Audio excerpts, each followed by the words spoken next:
Hey, it's my final project video. Um, what inspires me to be a coach, I would have to say, was the influential coaches I had in my upbringing and the lessons it taught me through sports instead of an actual real life incident where something major happened. And it takes that incident in my real life to actually teach me the lesson.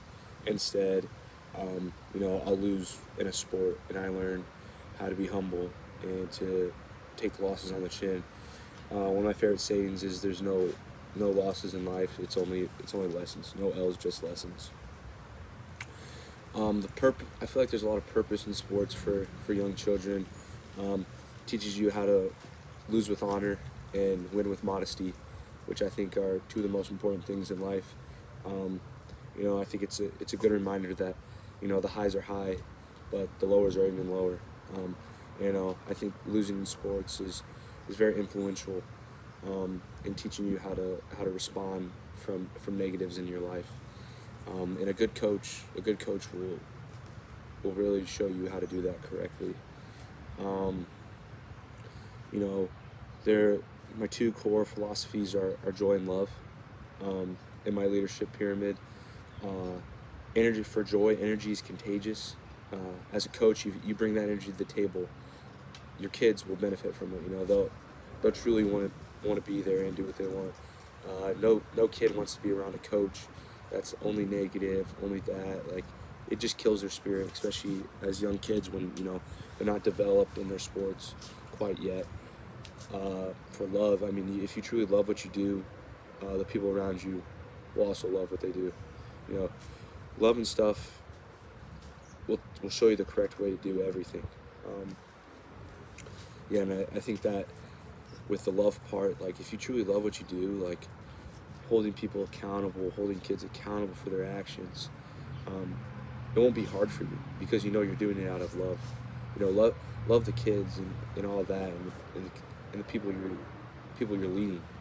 And I think that's a very, very core part of my philosophy. Success in coaching context, and that's one of the hardest things. On the outside, as an athletic director yourself, you probably have a very good definition of success because you coach as well, so you understand that it's not a coach. Sometimes you just lose. Like, a team is just better than you sometimes. But if you properly prepare your kids with preparation and they go as hard as they can and play as hard as they can, and you still lose, that's still success in your book. I mean, and that's success in my book. If you control, you went your hardest, you prepared your best, you did everything properly, that's success. Compared to the outside world where success is just winning alone.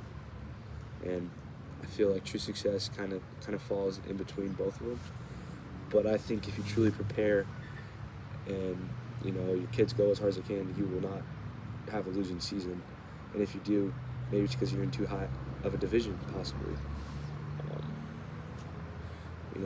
also think probably the hardest thing about coaching is the ethical standards of it. Um, Coaching a 6U soccer team, for example, you play everyone the same amount, but if you want to win, you have to sacrifice some kids' minutes, which is unethical because of the age group, where everything's fair and everyone gets the same chance to play. That's kind of one of those things where it's hard to do, especially as me as a person where winning is very important. I'm a very competitive person. It's probably one of the most important things to me is winning in the correct way. But there's some ethical standards when coaching youth sports when it comes to playing. I think in a coach, the relationship that I would have with my kids would be if I was coaching. It would be I would be an authority. I would have the last say in things, but I would encourage the kids to speak up and speak their mind. Um, so often, you know, coaches create burnout in kids because it's their way or the highway. I've had coaches in my experience in life where, um, yeah, like it's them, it's their stuff.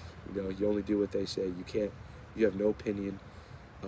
Even though you're on the field and you see things they can't see, or you feel things they can't feel, um, it's their way, and that causes burnout not only in them as a coach, but in players. I truly believe the most important thing as a coach is to make them better people, not just better athletes, but B is encourage them. You have to have kids that want to play for you to ensure success.